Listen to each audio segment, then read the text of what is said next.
Hello and welcome to The Greatest is Love. Today we have Mrs. Dale O'Leary helping us to understand Pope John Paul II's writings on love and responsibility. Thank you for being with us, Dale. Thank you for having me. Now, you have been lecturing and writing, and you've been on radio and television, and you have a particular respect for this whole topic. You have an interest that goes beyond just a sideline interest. Could you tell us a little bit about where you're coming from with this whole topic? Well, I've been writing on sex for about 20 years, which is kind of scary when you think about it. It's clearly the subject which is causing the most controversy in our society.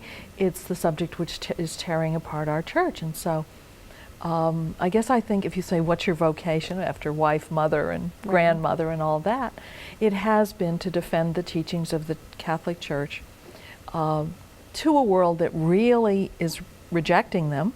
Well, you have the faith. You know it's there, and you believe it's there. And sometimes to convey that faith, you need to use a rationale. What's the reasoning behind it? And people want to know, if you've got one. So. And it's very interesting because I picked up this book very recently as we were dealing with the crisis, which everybody has, and this particular book is by Richard Sipe, Sex, Priests, and Power. I do not recommend it to anyone. It's absolutely dreadful. And he's the expert that all the media, the reason I got it was because all of the media were quoting him on the crisis. And I thought, I happen to have met him, and I knew that this wasn't a good thing. So you need to read up on the opposition.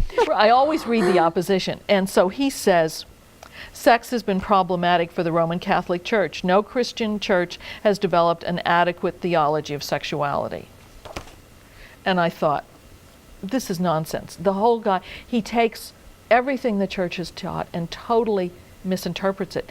But he does it in a way that so many people do. The church is anti-sex. You can't have sex unless you're going to have a baby. Which is not Catholic teaching. A real distortion of Catholic teaching. So I could see how our teaching was being distorted. I knew that what we were teaching was true, but there was something I needed more.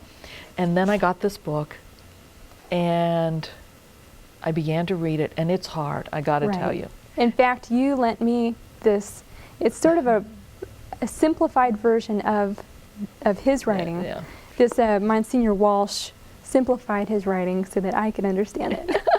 But one thing that you begin discussing is the sexual revolution that took place. When would you say that it actually began?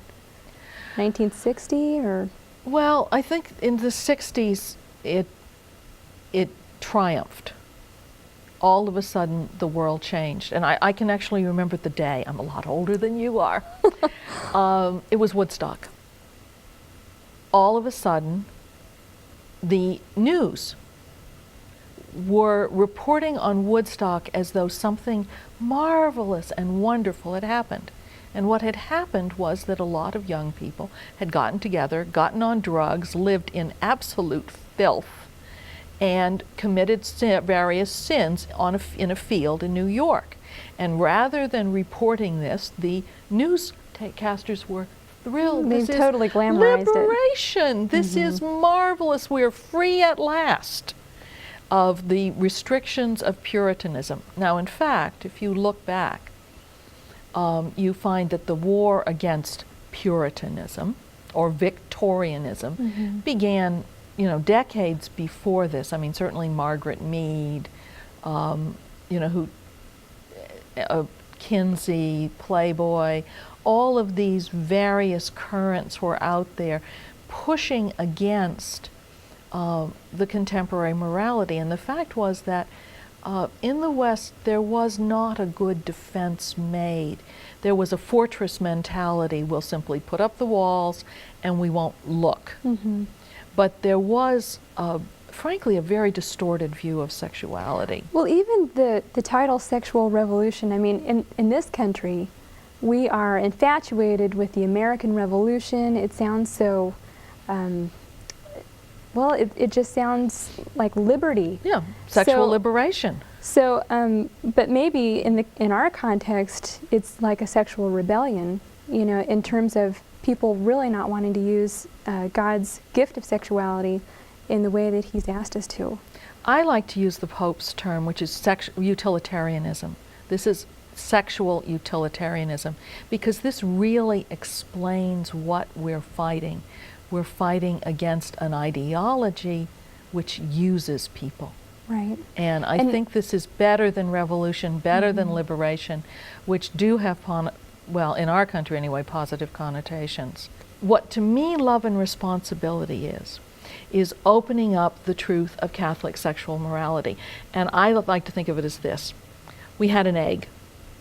Now if you think about an egg, it's hard, it's brittle, you know, it seems impenetrable. And John Paul hatched it. And now we have a little chick. Right. And the chick is fuzzy and yellow and warm and you know, alive. And yet he didn't add anything. Right. He didn't, you know, he didn't change any of the stuff. The little chick was in there all the time. But many of the philosophers, because they weren't challenged, you know, because everybody took it for granted that sex outside of marriage, they may have done it, but they took it for granted that it's wrong to have sex outside of marriage, it's wrong to have sex before marriage, homosexuality is wrong, contraception is wrong, abortion is wrong. You know, from the beginning of the church, that was simply taken as, of course, you know, like, duh. Right.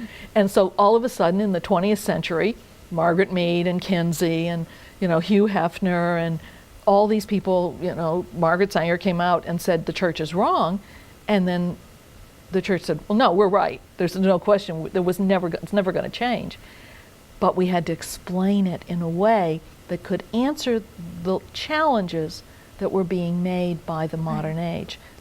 And on the other hand, and this is very important, there is Puritanism, there is Victorianism, which is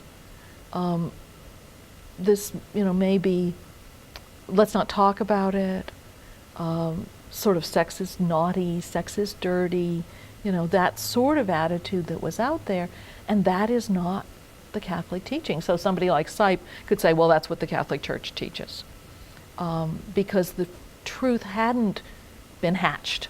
Right.